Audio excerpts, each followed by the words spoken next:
റസൂലുള്ളാഹി സ്വല്ലല്ലാഹു അലൈഹി വസല്ലം തങ്ങളുടെ അസ്ഹാബ് എപ്പോഴെങ്കിലും മരിച്ചുപോയവരെ വിളിച്ച് സഹായം അഭ്യർത്ഥിച്ചിട്ടുണ്ടോ എന്ന് പലപ്പോഴും ചോദിക്കാറുണ്ട്.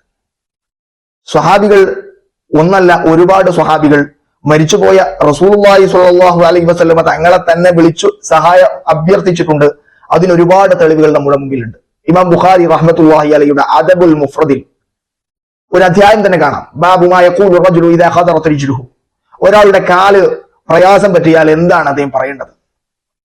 അതിൽ ഖദറത് റിജ്ലു ഇബ്നു ഉമർ റളിയല്ലാഹു അൻഹുവിന്റെ കാലിന്റെ ബലം അറ്റുപോയി. ഫഖീല ലഹു, അപ്പോൾ അദ്ദേഹത്തോട് ആരോ പറഞ്ഞു, ഉദ്കുർ അഹബ്ബൻ നാസി ഇലൈക്, നിങ്ങൾക്ക് ഏറ്റവും ഇഷ്ടപ്പെട്ടയാൾ പറയുക.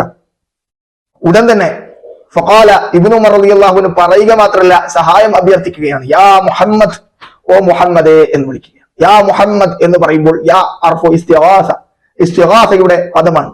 അപ്പോൾ ഇബ്നു ഉമർ റളിയല്ലാഹു തആല അൻഹു തന്റെ പ്രയാസത്തിൽ ഹബീബായ റസൂലുള്ളാഹി സ്വല്ലല്ലാഹു അലൈഹി വസല്ലം തങ്ങളെ വിളിച്ചു തന്റെ പ്രയാസം അവതരിപ്പിക്കുകയാണ് ചെയ്യുന്നത്. മഹാനായ ഇമാം ദാറഖുത്നി റഹ്മത്തുള്ളാഹി അലൈഹി തന്റെ കിതാബുൽ ഇലലിൽ ഈ ഹദീസ് ഉദ്ധരിച്ചിട്ടുണ്ട്. അവിടെയൊക്കെ ഇതിന്റെ ബാക്കി കാണാം. ഫൻജല അൻഹു ഖിദ്റു, ഉടൻ തന്നെ അദ്ദേഹത്തിന്റെ കാലിന് പ്രാപിച്ച പ്രയാസം നീങ്ങിപ്പോയി എന്നുള്ളതാണ്.